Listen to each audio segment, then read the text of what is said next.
એ ધ્વજ ને રોહણ કરવાનું કામ પ્રધાનમંત્રી નરેન્દ્ર મોદીના હસ્તે થવાનું છે, એટલે ધ્વજ નરેન્દ્ર મોદી ફરકાવવાના છે. તો આ ધ્વજની વિશેષતા શું છે, આ ધ્વજનું સાયન્સ શું છે, એ બધા વિશે હું તમારી સાથે વાત કરવાનો છું. મારું નામ રાજેશ શાહ છે અને તમે જોઈ રહ્યા છો ગુજરાતના સૌથી મોટા ડિજિટલ ન્યૂઝ પ્લેટફોર્મ ખબર છે.com.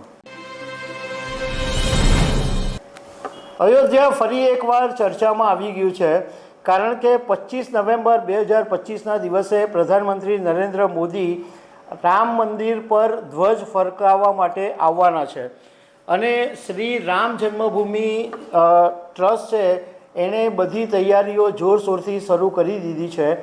અને રામ મંદિરનો જે ટ્રસ્ટના કહેવા મુજબ રામ મંદિરનો જે ધ્વજ છે એ કેસરી કલરનો છે અને કોવીદાર વૃક્ષથી પ્રેરિત છે.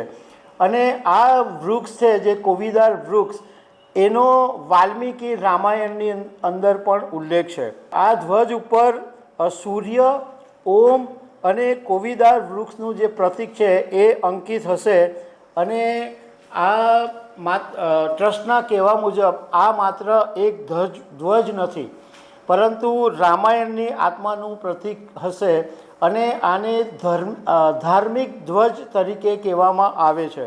હવે રામ મંદિરનું જે શિખર છે એ માત્ર શ્રદ્ધાનું પ્રતીક નથી બનવાનું, પરંતુ ભારતના એન્જિનિયરિંગનો ચમત્કાર પણ આ ધ્વજની અંદર જોવા મળવાનો છે.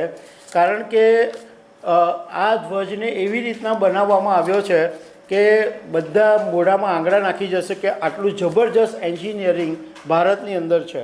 હવે જે આખો કાર્યક્રમ છે એ હું તમને વાત કરું તો 21 નવેમ્બરથી આખો કાર્યક્રમ શરૂ થવાનો છે અને 25 નવેમ્બર સુધી આ કાર્યક્રમ ચાલશે અને 5 દિવસ સુધી વૈદિક વિધિઓ કરવામાં આવશે. અને અયોધ્યા અને કાશીના જે પ્રતિષ્ઠિત આચાર્ય છે એ આ આખા કાર્યક્રમની અંદર વૈદિક વિધિઓ કરાવશે. એટલે એમ 25 તારીખનો એક દિવસનો કાર્યક્રમ નથી, પરંતુ 5 દિવસનો ભવ્ય કાર્યક્રમ છે અને એની અંદર બધી વૈદિક વિધિઓ પણ થવાની છે.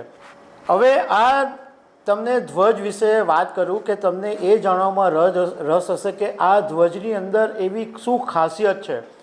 તો પહેલાં તો એનો રંગ કેસરી છે અને એનું જે માપ છે, ધ્વજનું માપ, એ 22 ફૂટ લાંબો છે અને 11 ફૂટ પહોળો છે. અને આ જે અયોધ્યા રામ મંદિરનું શિખર છે એ 161 ફૂટ પર આ શિખર છે. એના ઉપર 42 ફૂટ ઊંચી એક દાંડી છે, એની ઉપર આ ધ્વજ ફરકાવવાનો છે. અને આ દાંડીની અંદર 360 ડિગ્રી ફરતી એક બોલ બેરિંગ આધારિત ચેમ્બર છે.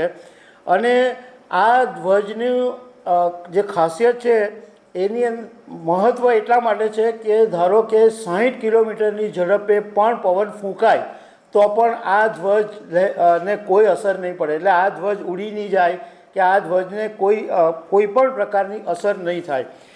કારણ કે 42 ફૂટ ઊંચો જે પોલ છે ત્યાં આગળ આ ધ્વજ લાગવાનો છે અને ખાસ સ્ટીલ એલોયથી આ બનાવવામાં આવેલું છે. આ જે એલોય જે પોલ છે તેની વાત કરું છું. અને આની અંદર બીજું એ છે કે આ પોલ બી એવી રીતના બનાવવામાં આવ્યો છે કે એને બિલકુલ કાટ બી નહીં લાગે.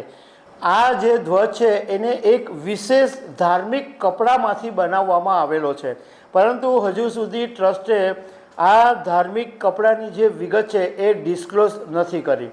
હવે આ કાર્યક્રમ વિશે તમને વાત કરું તો 10,000 લોકોને આમંત્રણ આપવામાં આવ્યું છે અને પ્રધાનમંત્રી નરેન્દ્ર મોદીની સાથે RSSના સરસંઘચાલક મોહન ભાગવત પણ હાજર રહેવાના છે. અને આ ઉપરાંત એટલે અયોધ્યા રામ મંદિરના શિખર ઉપર જે ધ્વજ તો ફરકાવાશે, પણ સાથે સાથે અયોધ્યા રામ મંદિરના સંકુલમાં જે 6 મંદિરો આવેલા છે, શિવ ભગવાનનું, ગણેશ ભગવાન, સૂર્ય ભગવાન, હનુમાન, માતા ભગવતી, માતા અન્નપૂર્ણા, આ બધા મંદિરો પર પણ ધ્વજ ફરકાવવાનો છે. મતલબમાં ફરીથી એક વખત અયોધ્યા ગુંજવાનું છે.